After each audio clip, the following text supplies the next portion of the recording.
Yeah, well, please I interrupt me always at any do. point.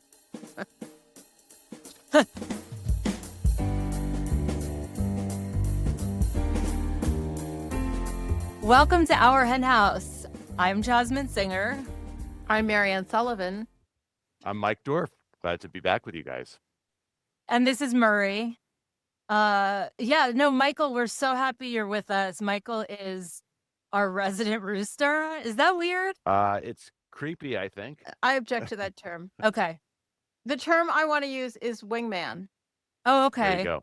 That's a lot better. Yeah, actually, he is kind of our wingman. I love roosters, and I think that, it's really, really great that there's this really unequal sex differentiation in the chicken world. All power to them, but I don't want to reiterate that. Okay. I mean, a hen house has a kind of feminist vibe. Like that was partly where we were coming from back in 1839 when we started the podcast. I'm happy to be an honorary hen. Okay. You know what? Let's go with that. So you join us every now and then to talk about what's on your mind. And I like to know what's on your mind. I just want to say for our listeners that we had like 9,000 tech problems this morning. And one of the ways I was doing the sound check was asking everyone to say what they had for breakfast. And yours was just really impressive. So before we actually get your thoughts, tell our listeners what's fueling you right now. Well, I had some oatmeal with some blackberries, some blueberries, soy milk, cinnamon, cardamom, and cloves. And then I had a soy cappuccino to go with that. So was today That's C amazing. day? Because it was like cloves, cardamom, cinnamon, cappuccino. Like, do you go through the alphabet? Yeah, no, that's just part of my standard spice mix for my oatmeal. Spicy. I like it. All right. Let's talk about what you're here to talk about today. I watched this video that you sent me and Mariann. Can you frame it for our listeners? Sure. So this was a segment on The Daily Show, which is this sort of, humorous take on the news. It airs 4 nights a week, roughly. And it was a segment hosted by Ronnie Chang, who's a comedian. He's one of their regular hosts.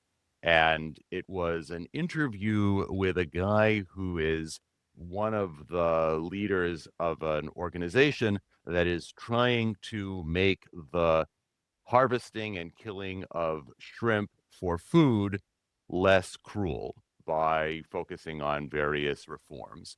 And what struck me about it was the incredible sort of dismissiveness of Ronnie Chang, who's a comedian I like very much. And I don't think it's particular to him, but the idea that somebody who wanted to make the world a little better would waste his time caring about the welfare of shrimp struck him as so facially preposterous that it was just worth mocking without even considering.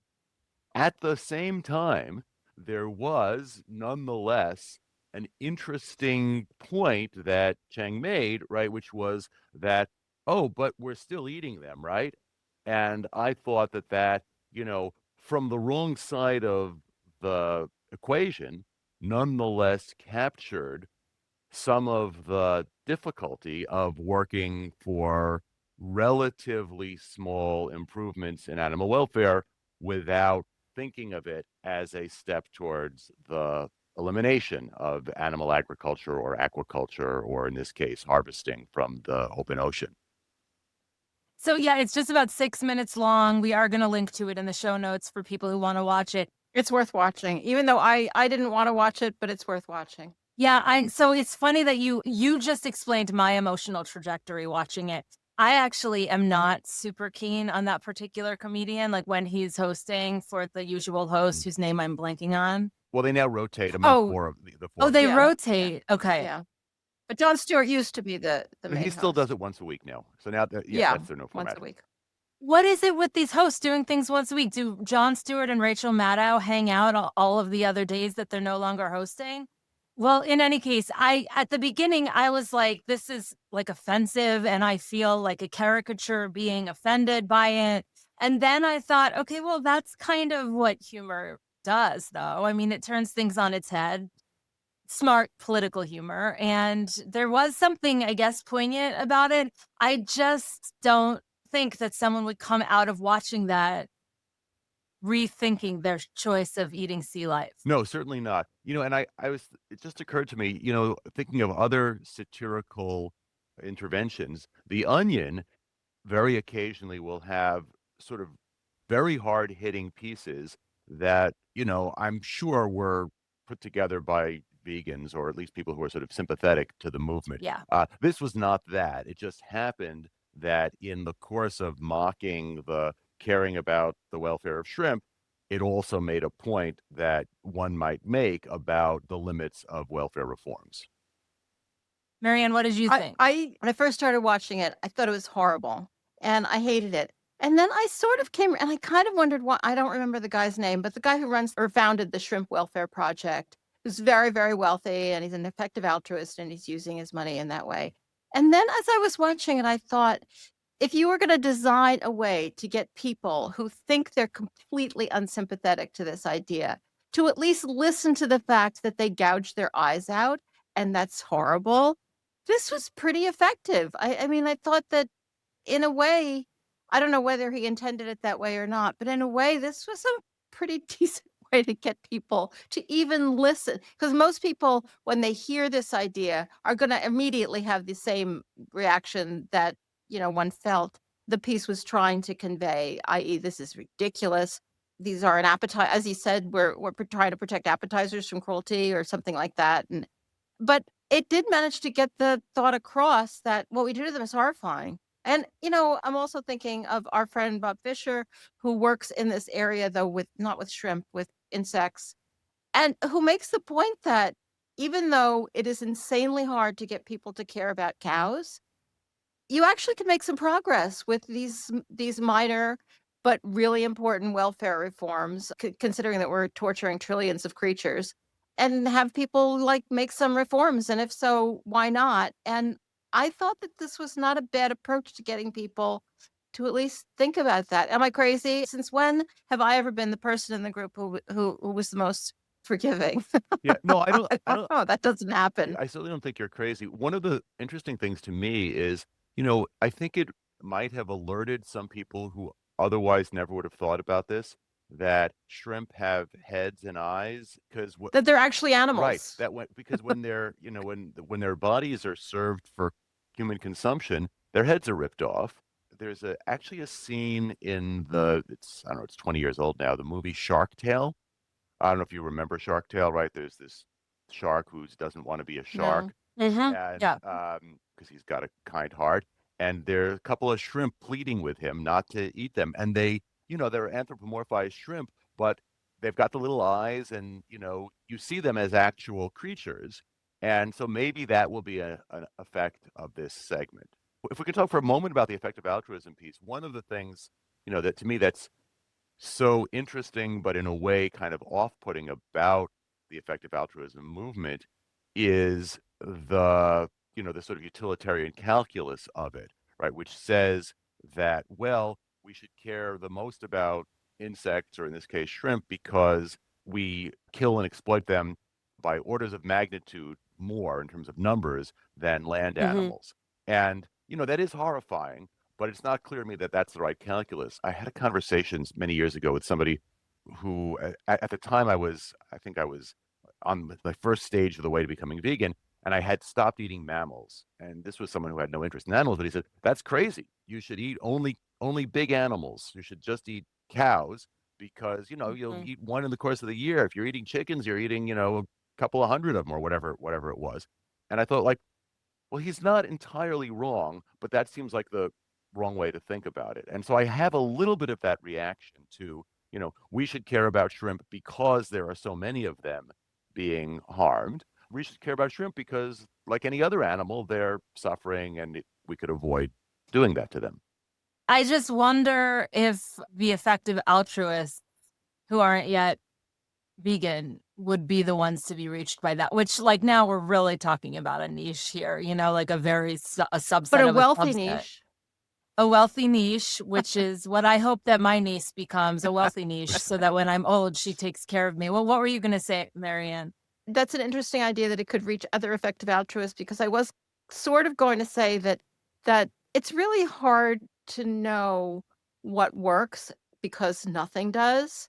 And no matter what we do, like, we can't seem to convince people that they should be nice to cows. So why worry about, whether we're focusing on insects or shrimp or whatever, because we can't seem to figure out what works for people. And I do think that effective altruists, God love them, and I also have a lot of hesitations about this is the way to go.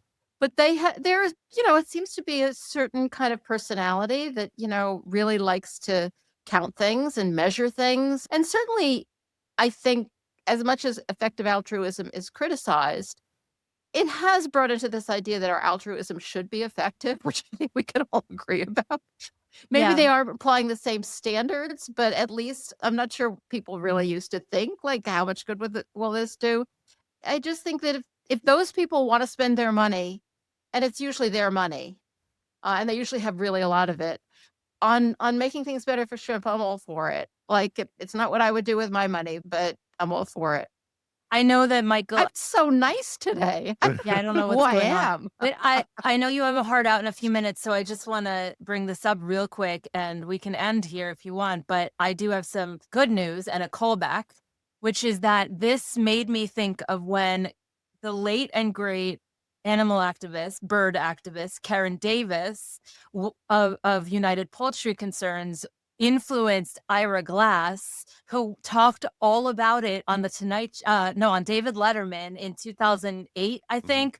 And he went on David Letterman and talked about how he met this woman, Karen Davis, for whom chickens are individuals, and Ira then stopped eating them.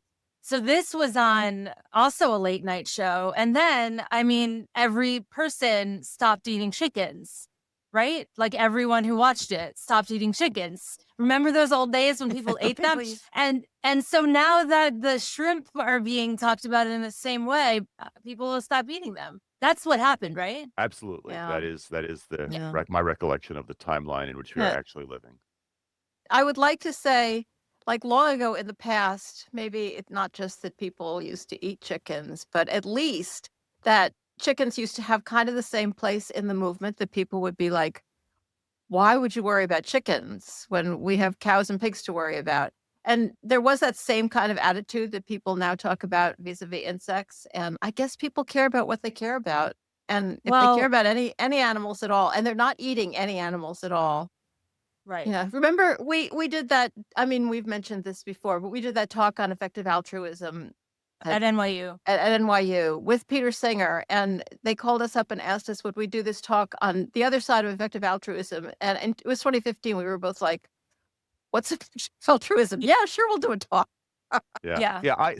I give a talk at Summerfest. I'm not giving it this year because I've given it a couple times already on what I call effective activism, which tries to bring in some of the lessons of effective altruism without going all the way in on, long termism and all of the other ideas that they I have. love it. Yeah. There are good points to be made Yeah.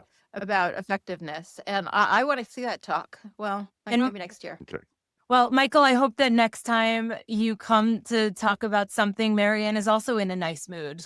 If we could arrange that, that would be great. I don't know. My nice mood worked primarily to contradict what you Yeah. were both saying. So that's as nice as I can get. Well, not exactly contradict. But thank you for joining us, Michael. We love your brain. My pleasure. Thanks for having me. And just like that, Michael has left the hen house. Nicholas left the building. Are you still nice, Mariann, or the I don't know. It came upon me so suddenly, it was and weird? it's so out of character. Maybe maybe- you were having a seizure or something. I If think there's it's any just that I'm a doctors. contrarian. Michael was criticizing somebody, so I said, no, I have to stick up. I just disagree. Well, I didn't You disagree. I are. mean, I agreed with like 90% of what he said. I just had a somewhat more charitable view. You know, is the, unlike me, but like I said, the I'm p- oppositional. the people in my life who I am the closest to, so you more and my best friend Erica, who I just spent time with in LA, are all like that. Like you're all, it's just a commonality that you have this contrarian spirit. When we all get together, we all get along very nicely. They're not mutually exclusive. It's like a reaction to the world more so than like a reaction to who you're sitting in front of, I think. Anyway, Why don't we remind our listeners and viewers here on YouTube? We have now 3 separate podcasts. It's the Our Hen House you know and love, hopefully, unless you're a masochist, and are watching this to suffer. Well, that's Eh, a large proportion of our audience, well, so we for have, sure. Rising Anxieties is coming out on Yeah, it Tuesdays. just came out. The Hen Report, which is this, is coming out on Thursdays, and our long form interview is coming out on Fridays. So thank you for sticking with us during this time of transition. And if you're listening to this, we are on YouTube now, so please subscribe and like it, even if you're not planning on Even if you hate watching it, it. please like it. And Mariann, you have an animal law podcast. Yes, this week's interview is actually the Animal Law Podcast interview. I think that everybody will want to listen to it. I do. Will Lowry of Animal Partisan, who I just love, and David Rosengard of the Animal Legal Defense Fund will be talking about a case that they lost. I hardly ever interview people about cases that they lost, but there's this hope, certainly for me, that this case is going to be kind of a model, and they're going to bring other cases in a very similar vein. And it's a really interesting new strategy. Everyday people can be part of this strategy, not just police or prosecutors, because it does have to do with cruelty laws and it does have to do with enforcing cruelty laws. And as we know, that is usually up to the cops, not up to us. But in a lot of states, not just where they were in Minnesota, but in a lot of states, there's some statute that, and they're hardly ever used, especially for institutional animal abuse. They're used occasionally for, dog and cat kind of cases where people can obtain warrants to investigate animal cruelty and to have the authorities investigate animal cruelty that they know is occurring, but that they can't get the authorities to respond to, which, that happens all the time. And they can go to court and ask the court to issue a warrant that it has to be investigated. This specific case involved this horrific cruelty caused by ventilation shutdown plus. The plus refers to they not only shut off the ventilation, but they also add heat to respond to avian influenza, which, the industry is using like on just like it's inconceivable how many chickens are being killed and turkeys in this instance because it was at one of Jenny O's, which is a turkey company, huge turkey company, one of their hellholes in Minnesota. So they're using the Minnesota law. But like I said, there are other, and even though they lost, there are other laws like this elsewhere. There's one in New York, I know, and they are one thing that they talked about to the extent that they were able is another case that they're prepping right now to pursue this in another state. So I think it's fascinating. It's not super Mhm. duper legal, all of the acronyms and all of that. So even if you're not a lawyer, I think that you probably would enjoy it. Just really great work being done. Well, I'm looking forward to hearing it. And I have to tell you, I like it when we talk to people about the, quote unquote losing. Remember, we recently had those fantastic activists from the Animal Policy Alliance on, and one of them had just come out of what I think he more or less framed as an unsuccessful campaign in DC. And I found it utterly fascinating, and to talk about like what lessons were gleaned from losing a campaign. Yeah, I agree. And this made me rethink it. But it really depends on whether there's now a plan. If it's just a True. loss and that's it's over, like who wants to hear about that? That's just sad. Right. Yeah, agreed. Well, so I was talking to my literary agent recently, and she was telling me that she was at a book event with a successful author, and he started talking about the books that didn't sell and that wound up in a drawer. And he was sort of apologizing for talking about it. And she went up to him afterwards and said, "We need more people talking about the books that didn't sell." And I mean, the sad for me part is that she was making the point to me about a book I wrote that is in a drawer. And she was like, "See, you'll have success later." And I was No, thinking, I want yeah, you to take it out of the yeah. drawer. It was like not the right time Oh, it's for me to hear it. so But hard to get yet, a book published. Oh my God, it's so hard to get a book published. then this was fiction. And I'll just say, in case anyone is nerding out on this, that the problem that I'm having is actually a good problem that people would maybe want to have, I guess, which is that the 2 books that I've written, which are nonfiction, are both with an imprint of what's called the Big Five. So the big publishers, one with Penguin, Random House, and one with Hachette. And so therefore, my agent thinks that it would be not the best strategic move to a non-Big Five publisher. So that And keeps this is my something, options for I'm sorry, but fiction. this is something you've been working on in a Yeah. much bigger context, right? Not just Mm. getting your own book published, but working with other people. And Yes. we promised last week that you would talk a little bit about what happened at Hmm. AVA, Animal and Vegan Activism. Yeah. Is that right? Conference. And it has a lot to do with book publishing, right? Animal and vegan advocacy. Yeah, yeah, that's a good transition. I don't talk about this very often, but I am the director of author strategy at World Shapers, which is a fairly new nonprofit. I've been there for probably about 6 months now, and it's really an incredible organization. You could check it out at worldshapers.com. I'm not going to go too much into it right now because I want to tell you about AVA, but more or less, it helps, for lack of a better word, thought leaders to sort of hone their skills and ideate books and then write the books, publish them, do the PR for them, etc. And it's not only books, that just happens to be a large portion of what we do. So I was at AVA with World Shapers, although of course everyone I knew by way of our hen house. And that was lovely, like just to run into so many of you, some listeners also, which was wonderful. So yeah, as you said, I just got back from the AVA conference. Well, my voice is a little hoarse. My voice is a pony, in fact. Get it? Little horse. Move on. No? Okay. My inbox is complete chaos. My introvert battery is flashing red, but I want to share some thoughts with you before I completely melt into my couch with my emotional support animals, one of whom is currently sitting on my lap. This year's AVA was really a lot, and I mean that in every sense of the word. There were a lot of sessions, a lot of people, a lot of feelings, a lot of oat milk. I will never get tired of a coffee station that has only non-dairy. You know, they did that recently at the Climate Solutions Accelerator Summit here in Rochester, which is fully vegan, and I love it. That's nice. So I decided to present this to you in listicle format as a magazine person. Listicle being the stupidest word in the English language. 10 things that the AVA Oh, conference taught me about the animal cool. rights movement in 2025. Yeah, I You didn't know ready you were for going to do this? this. Yeah, well, please I interrupt me always at any do. point, and by which by which I mean please interrupt me at any point. Okay, so this is the first thing. The movement is growing up, sort of. Ava made it clear that we're not just a grassroots community anymore. We're a full-blown ecosystem of organizations and futurists and strategists and techies and media makers, and yes, still a few folks handing out Nothing leaflets at the wrong farmers with market. handing out And leaflet. That no, is my those are my people.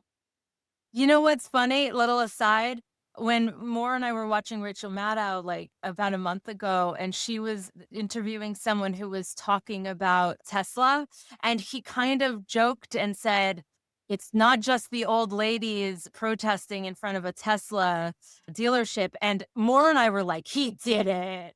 And then at the end of his little spiel, Rachel goes, I She wouldn't was mess with pissed. I those saw little that old piece ladies too, at the and it was Tesla. She was clear pissed. she wasn't just kidding Yeah. around.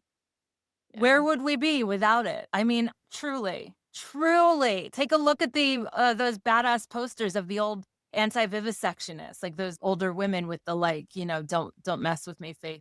Anyway, so yeah, I feel like especially having had been to the old AR conferences, etc. back in the day, this is clear as day to me. But with that growth, as we know, comes some growing pains, and there were full sessions about leadership turnover, burnout, and actually how to sustain a movement that historically runs on caffeine and outrage.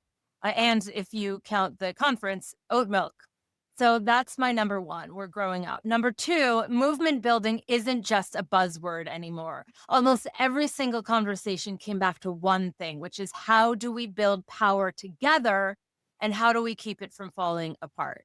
So, from why did you quit panels to discussions on how to build funding equity for BIPOC led groups, it did feel like the movement was finally starting to look inward. Well, not in a nasal gazing way, but in a let's get our house in order if we want to win kind of way. I see a little bit of smoke Oh, coming out of your ears. I'm just What do you I think guess I about was that just one? a little you know, as a general matter, working together can be good. And I really, really think that infighting has been a huge problem in the movement. But, I mean, there's always been a problem in this movement of expecting everybody to get on the same page, and people usually want them to be on their page. A certain Mhm. amount of agreeing to Yeah, disagree is required. That's all I was thinking. I didn't mean to reveal it in my face. I forgot we're on YouTube I now. agree. Well, not only that, but you texted me like a week ago and you said you have to Yeah. work on your YouTube face. Or what did you mean by that? What did you mean by Um, that? Oh no, okay, I that's mean, not don't that's I've just not always been we're not doing that. of the opinion that we're going to disagree about other things, and we're not all going to agree about everything. And learning to deal with that, I think it's a really important growth factor. So if that's what you mean by it, not getting everybody on the same page, but accepting the fact that we're a book Yeah. with pages, but all going together. Yeah. So we're back Yeah. to a book metaphor. All right, we're on point 2, and you have 10. Okay, number 3. Tech is here and complicated. Yeah. AI was everywhere. There were sessions on using it for nonprofit operations, campaign messaging, research, and social media content. Some folks were cautiously excited, others, I would say, were nervously skeptical. And I would say, too, both feelings are valid. The promise is definitely there, right? Like faster data analysis, broader reach, slicker tools. Yeah. But the pitfalls are equally real. There's bias, there's disconnection, there's ethical landmines. It's like tofu. It's amazing when well used, deeply weird if you don't know what you're doing. Yeah. Boy, having taught a class recently, Yeah. and I never told the students they couldn't use AI, but I said, but don't let me see it. And sometimes you just really can see it. I You have to write. It's a tool. It yeah. is not a substitute for intelligence. Well, we could talk about this ad nauseum because I Yeah. have so many thoughts about this. But I did also For teach a another time. class recently, at the U of R on writing, and I knew they were going to use it, so I just brought it into the class, and we did things. Yeah. This might have been your idea. We had them write an essay and had AI write an essay, and we compared and contrasted. So all right, number 4, intersectionality is the backbone, not a side dish. So DEI wasn't tacked on this year, it was infused throughout. And there were deep conversations about food sovereignty and political diversity and disability justice, faith-based activism. There were panels with Indigenous leaders, organizers of color, queer activists, folks from the Global South, not as tokens, but as experts. And that's about time. Because if our movement isn't actively working to include everyone, we're just replicating the same systems of harms that we say we want to dismantle. And I'll add that it wasn't good enough. I mean, there's still a long way to go, but I did feel like there was a bit of a shift from, yesteryear. So that was good. 5, forgotten animals are being remembered. And this ties into what we were just talking to Michael about. Insects, amphibians, aquatic animals, wild animals, they weren't just mentioned, they had panels, multiple panels. So I would say, Wild animals have always been an important part of the movement, I think. I mean, not the well, not the main focus because the disaster of domesticated animals is so huge, but yeah, there have always been a lot of wild sure. animal initiatives. Yeah, Yeah, the wild insects not animals, so much. I agree. But in terms of the animals who people eat for some inexplicable reason, there has been and continues to be, I think, a shift toward non-charismatic animals, I will say, although maybe they're very charismatic and I just am looking at it through a very Well, limited, charisma is in narrow the eye of human. the beholder. It's true. Our movement has, for good reason, long centered cows and pigs and chickens, and that's still critical because it's not Yeah, centered 'cause we anywhere haven't gotten it outside anywhere. of the movement. But, As she I laughs. thought it was interesting that the animals who we have frequently left behind because they're small or slimy or less marketable on Instagram, they had panels. Yeah. Well, not No, I'm like not they surprised. they That's definitely clear from watching social media and whatever that yeah. There's a lot of my money my going into and from talking to our friend Bob Fisher who we talk to all the time and he works in that area, who I just mentioned. It's a second shout out on this episode. Bob and I had a meeting in a hot tub at AVA. Oh right, I saw a picture of that. It looked very suggestive. It wasn't, It but it was I like think what's going on there?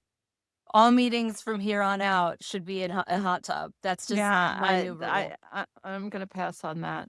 Okay. More will let me get one anyway, even if we could afford one, because they're very energy intensive I and would imagine they're hot. yeah, they are hot. Another thing that was hot this year was this topic.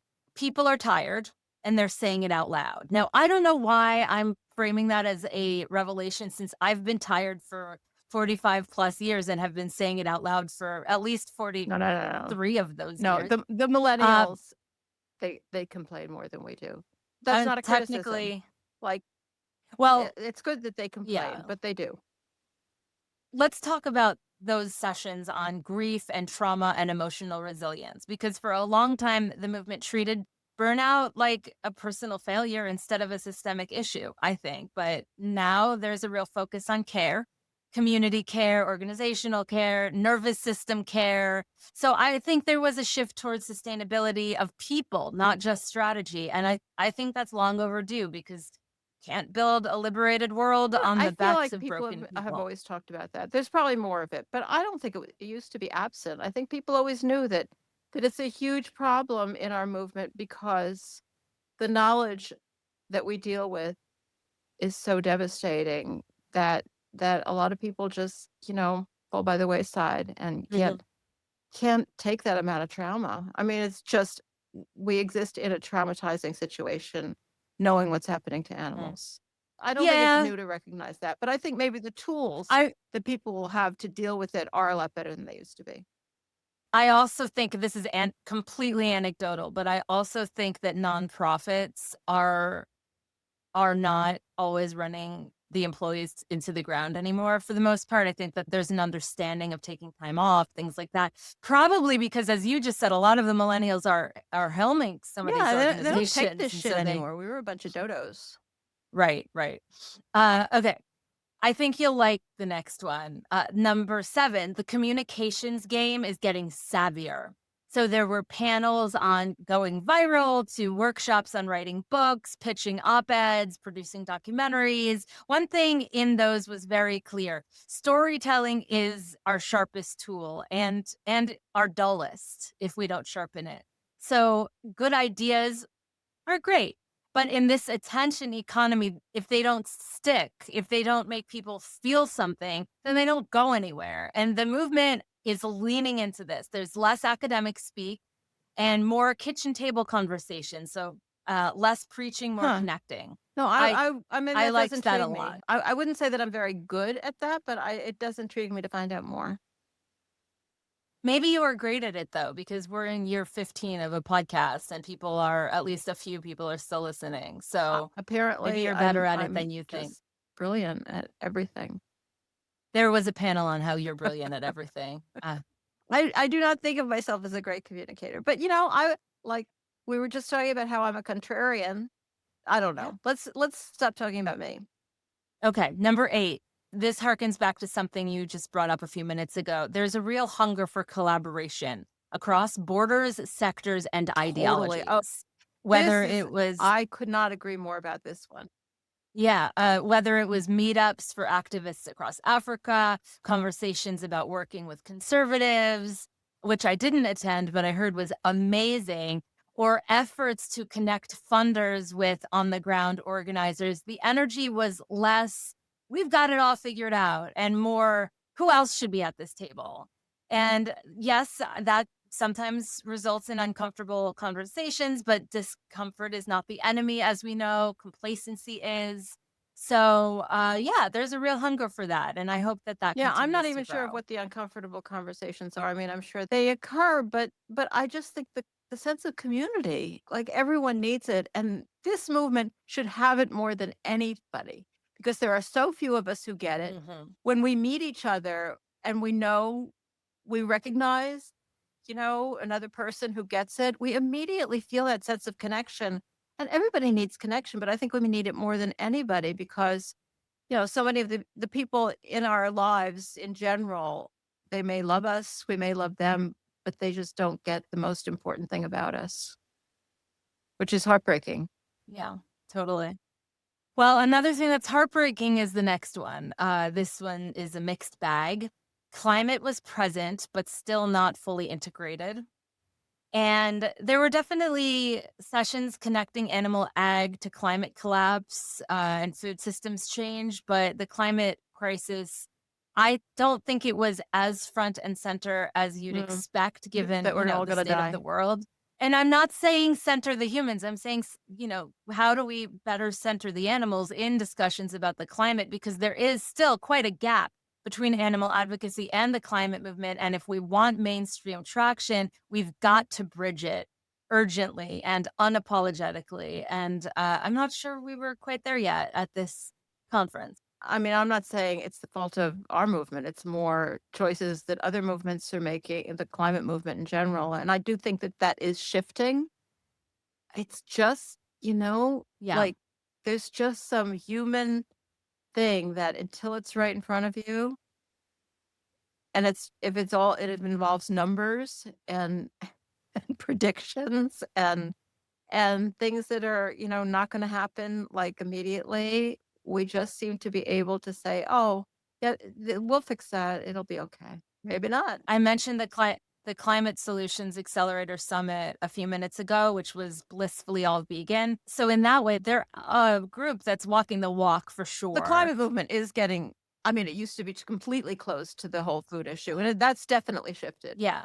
But it's not really being discussed that much in the climate movement. Like, there's not, I would love at the Climate Solutions Accelerator Summit next year for there to be a whole talk on the animal connection and factory farming and alternatives to that. But since I'm talking about AVA now, the same holds true. I mean, how can advocates bring animals into the environmental world? I think that would be a good thing to explore at a conference like this. All right, my 10th and sort of final thing, I do have a honorary mention afterwards, is that our movement has range, and that's a good thing. There was a lot of range. There were grassroots street activism, policy, TikTok creators, scholars, spiritual leaders, startup founders. They were all there. It wasn't always cohesive, but it was undeniably alive. And that is probably my biggest takeaway and what gives me the most hope today. Not that the movement is growing, but that it's growing out and it's making room for new voices and new tactics and new ways of showing up for animals.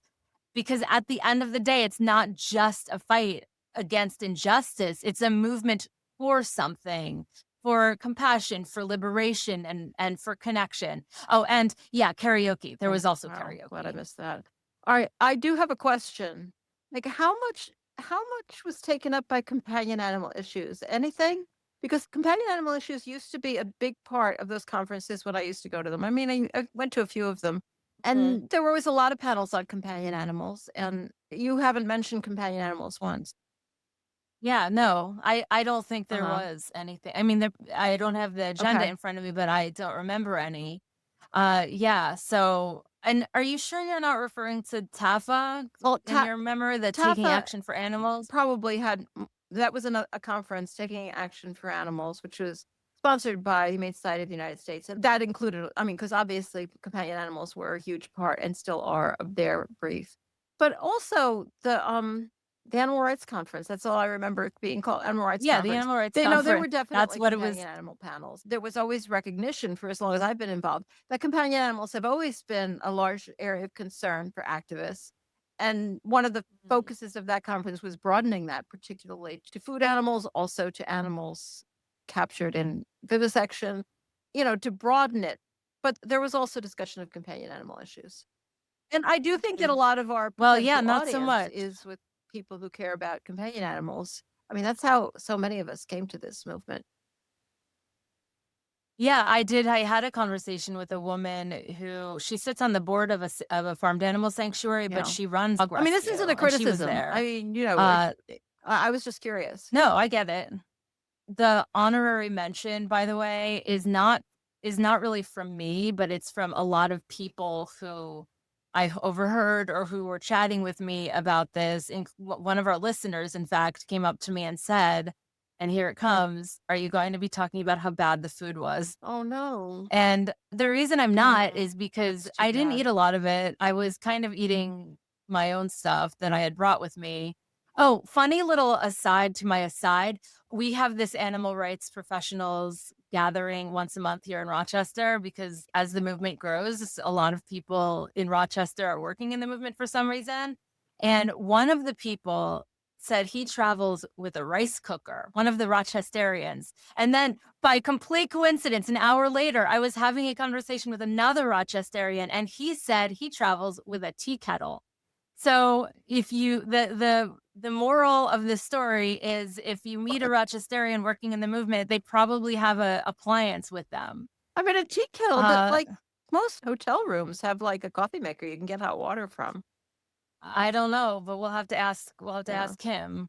Anyway, so the food was apparently not great. Though Eh, I had one meal there, it was you fine. It know, was like rice I and mean, I beans. think that's unfortunate, but if there's one thing I believe, and I think that you also do too, it's not all about the food. Oh, but I do have one food shout out. And you know that I'm not really a foodie at all, but I was in LA for a few days before the conference staying with my best friend. And so we got to eat at various places. And my friends, who you probably know as the Spork sisters, Heather and Jenny, were on our hen house many years ago, they've been cookbook authors as well as teachers of vegan cooking classes. They opened a Oh, restaurant. It's called Hello Sunshine Kitchen, and it was actually pretty close to the airport hotel where the conference was. So I was able to go there. It's fast casual, it's healthy, like kind of secretly healthy. Like there's vegetables snuck into their macaroni and cheese kind of thing. It was epic. well, you were in LA. I'm not surprised that there was good food around. Yeah, but Hello Sunshine Kitchen, next level. It was amazing. So if you didn't make it to AVA this year, I hope that this gave you a sense of what's shifting and what still needs work. It's not perfect. It won't ever be perfect, but there's momentum and there's introspection and there's a strong sense that we're starting to ask the right questions. And that to me is progress. So, how do you feel about the fact that you aren't there now? Do you I feel just like, had mixed feelings about it. I don't really like to travel, and those conferences, can be a Mhm. lot. But every time you mention somebody, you saw something, I was like, oh, I wish I saw that. I wish I was there. It does keep you on yeah. top of things, and I like to stay on top of things. I wish it was. I mean, Mhm. I'm saying I wish it was like video like everybody did during COVID.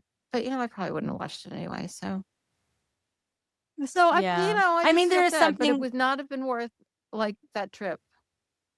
Because especially now yeah, that we no, live in I Rochester, it's not a direct flight. So it's it took you all day oh, going each way. yeah. The Wi-Fi wasn't working on the plane, so I couldn't work, which I like to do Oh my when I God. Did when I did travel. did you murder anybody? Because I know what you're No, no, like on no. planes.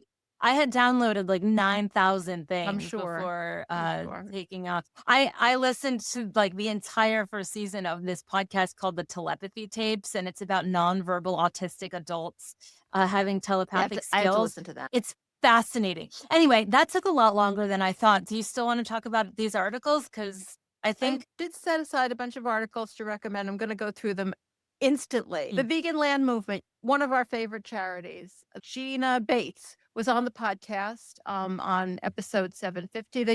They're in the UK. They just bought another piece of animal agriculture land and they're going to set it aside completely for wildlife. I love those people.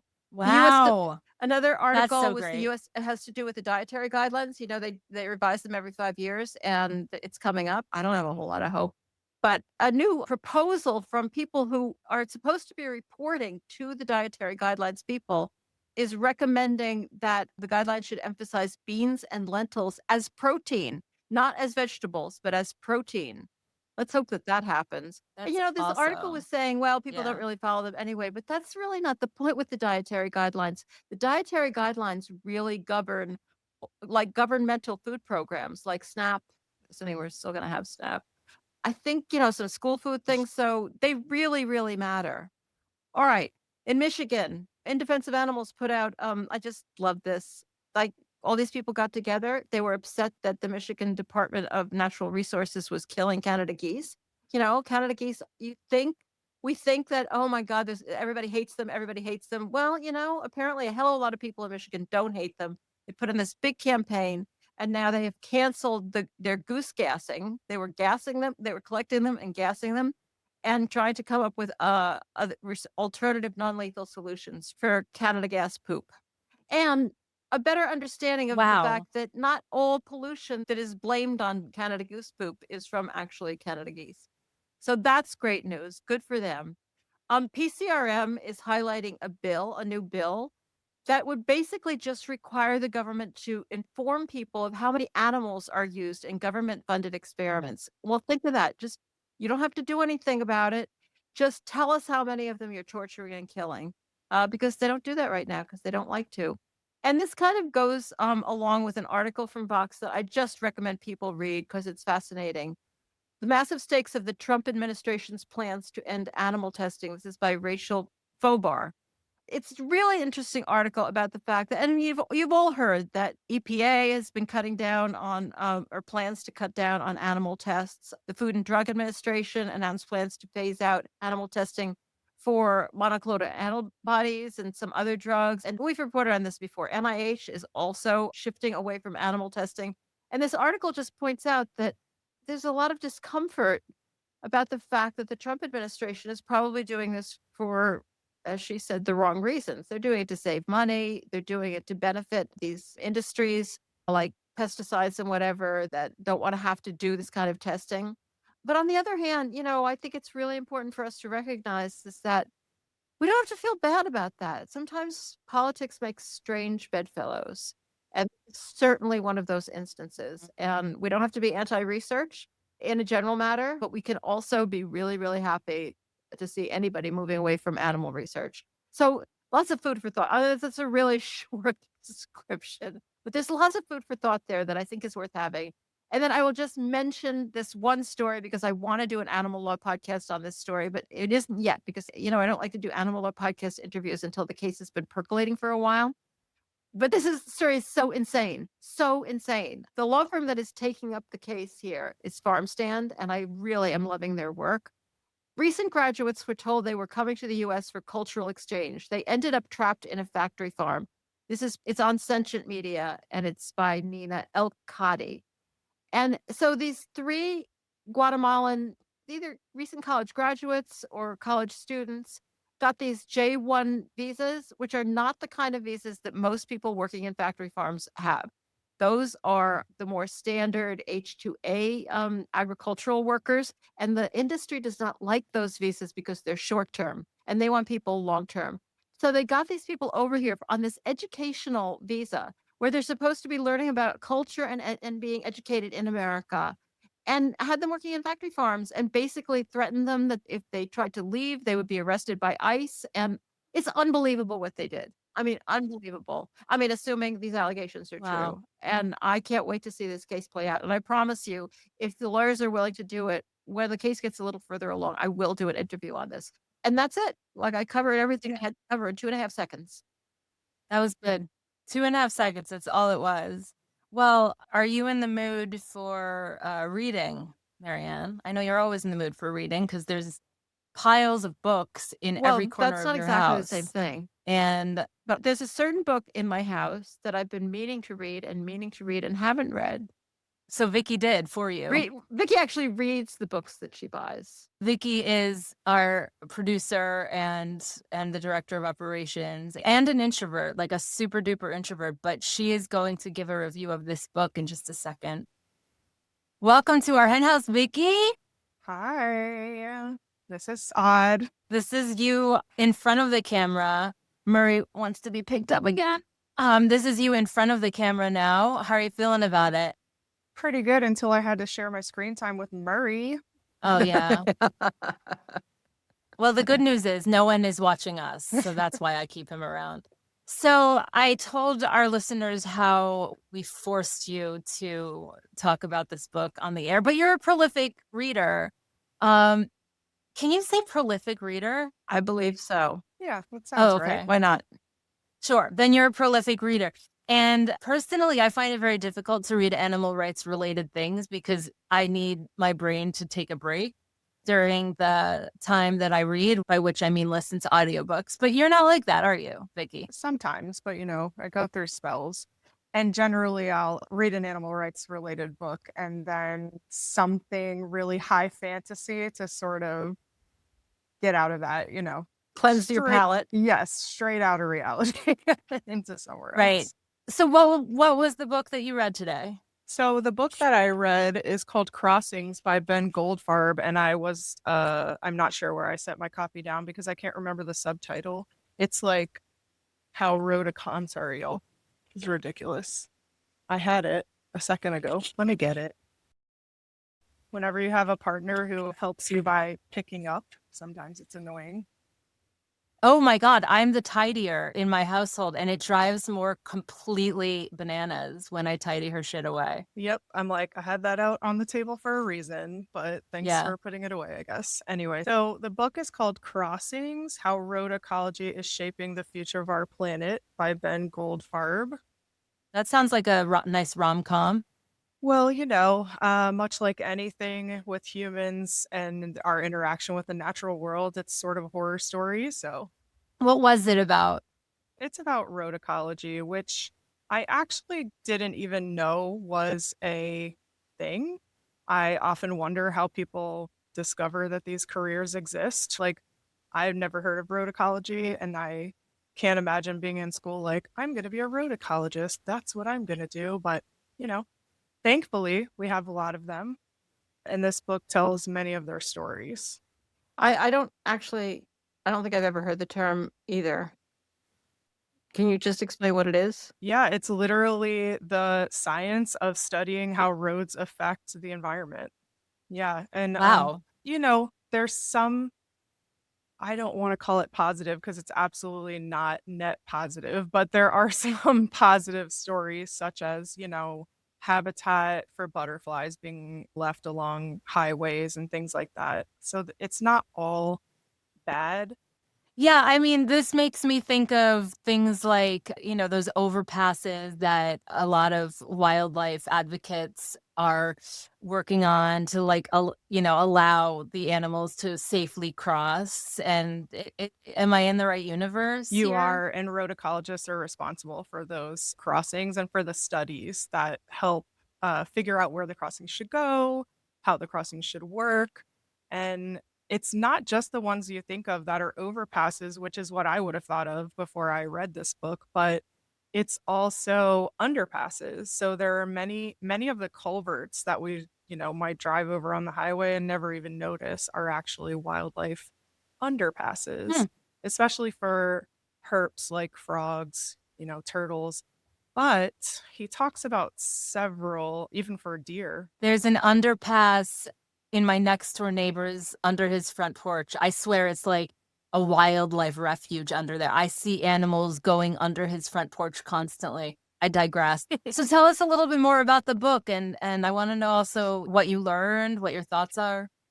So, a quick synopsis. I don't know that you can actually spoil road ecology since it's not a story, but yeah, it explores just how roads impact not only ecosystems, but specifically wildlife. He discusses quite a lot. As I said, it looks at road ecology, and actually, that field didn't really exist until the 1980s. So, it's only as old as I am, which is odd to think about because we started creating roads in what, 4000 BCE. Right. The irony of the story, I think, is that a lot of our most traveled roads started out as animals' paths. Then indigenous people started using the migration paths as well that were already tamped down from animals going across them. And that has now evolved into this, I sorry to keep saying horror story, but it kind of is what it is of our modern roadways. So I've always heard that this book was, I never heard that it was a horror story until you read it. And I just thought that there would be hopeful stories about how we can improve things or I mean, obviously we all know that roadkill exists because we all see it all the time. But does the book just talk about roadkill and how awful it is, or is there some kind of No, hope for the future? there's definitely hope for the future. The horror story is, of course, the history of roads and how they've come to be and sort of come to even create the world we live in. But yeah, there's a lot of hopeful things, as in the wildlife crossings, the underpasses, many other things that we can do. Some of the suggestions are things that it'd be great if they would happen, but it's unlikely. Some places do them, though, such as not allowing driving on certain roads at night to save salamanders. Most of these things are not in America. So, Shocking. That's just shocking. yeah.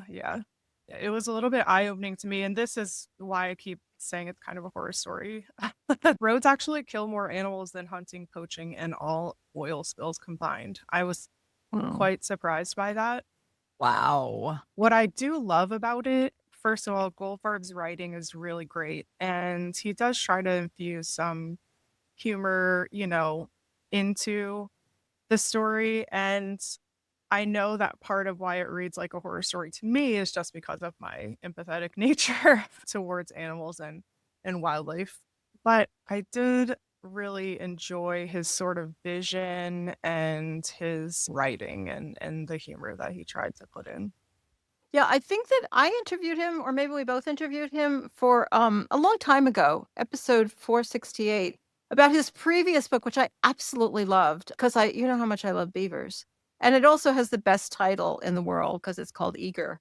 What a great name for a book Yeah. about beavers. Eager, the surprising secret life of beavers and why they matter.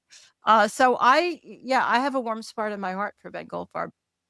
I had actually kind of forgotten about that, and now that you mention it, I loved that interview.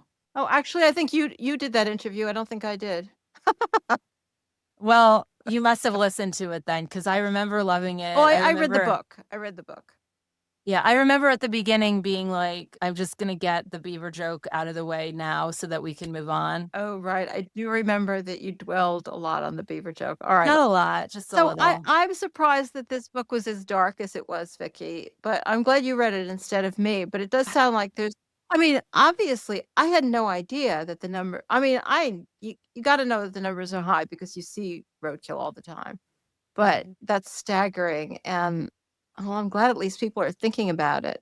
There were a lot of shocking statistics in it, and I honestly didn't expect it to be as horrific as it was, but and he doesn't dwell on the horrific things, so that's nice. It's just, as I said, I have that sort of empathetic personality, so I keep thinking about things after I have learned about them. So but yeah, he does go into like asking us to imagine roads from animals' perspectives and things like that I just really enjoyed.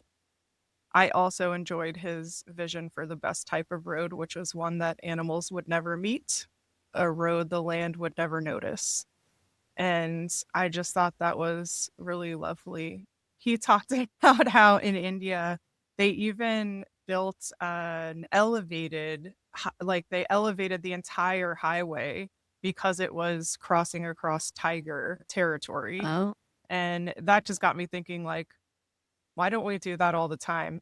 And I know the answer. The answer is money, money, money. But yeah, could you imagine if just all of our roads were elevated, it would hardly be a problem for birds, of course. Yeah. But yeah.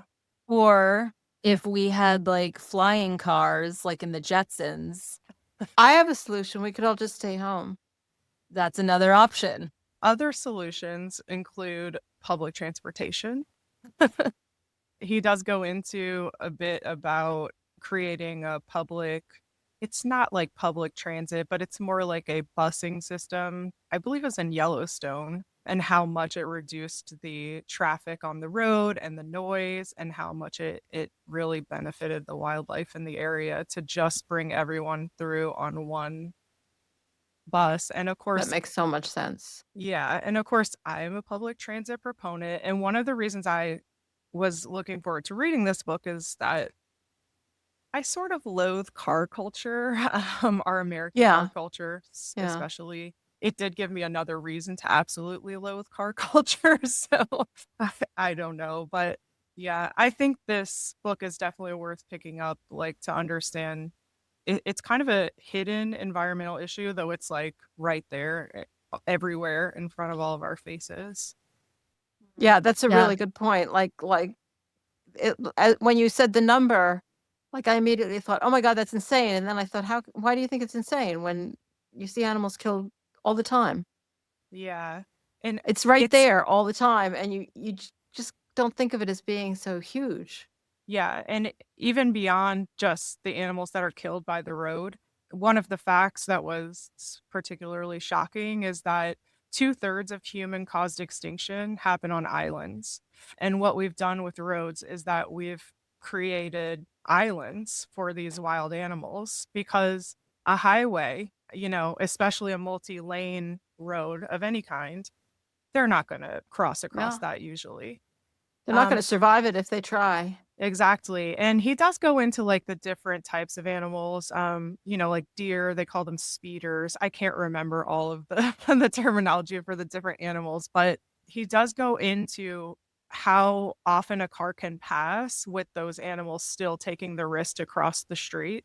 And humans are categorized as speeders as well because we will try to across across in between the cars, and so do deer. But the animals that won't, a lot of them are like anteaters, not animals we have in the US, but we do have animals in the US that won't cross. Bears are especially, they don't love to cross the road, especially roads that have more than 2 lanes. So they get trapped quite a lot. It seemed like it was a lot of the carnivores. He talks a lot, I should say, about the mountain lions in California. So Mhm. yeah, but I definitely think Well, this book is worth reading. There's sad things, but there's so much that we can learn and so much that we can advocate for that's offered as can well. you reiterate the name of the book and the author? Yes, the name of the book is Crossings: How Road Ecology is Shaping the Future of Our Planet by Ben Goldfarb. Thank you so much, Vicki. I hope that you'll That come was back great. and do more reviews. But before you do, you can help us close out the show today because I know that you're super excited about our upcoming panel discussion, which is called Roots and Rising, Connecting Grassroots Voices. What are you looking forward to about it? I am looking forward to that. I mean, I love grassroots. I think I don't know anybody who didn't come from grassroots to where they are now. So I think it's so important and it's not something that we should abandon. So I'm really looking Mhm. forward to hearing their perspectives. Yeah, so we'll be talking about what absolutely anyone can do to change the world for animals, no matter your skills or experience. And we will be recording this on Sunday, June 1st at 1 p.m. Eastern Time. The live audience for the event is the Squawk Squad and above, which is $25 a month. But of course, anyone will be able to hear it on the podcast after the event. It will air on June 6th. So if you're in the flock and you're not sure if you're in the Squawk Squad, you can email Vicki at vicky@ourhenhouse.org. And if you'd like to join us, join the Squawk Squad because we have a great time. Mariann, I know you like to do some of these reminders to our listeners. Do you want to take it? Yeah, I'd love to remind everybody how grateful we are that you're tuning in and ask you to subscribe on your favorite podcatcher. And especially go to YouTube. And even if you hate YouTube and even if you hate looking at us, subscribe because that really helps us out. And if you leave a comment on YouTube or a review on Apple Podcasts for the audio podcast, that is also unbelievably helpful. All of these things, I don't understand why, but apparently they matter enormously. So thanks for tuning in.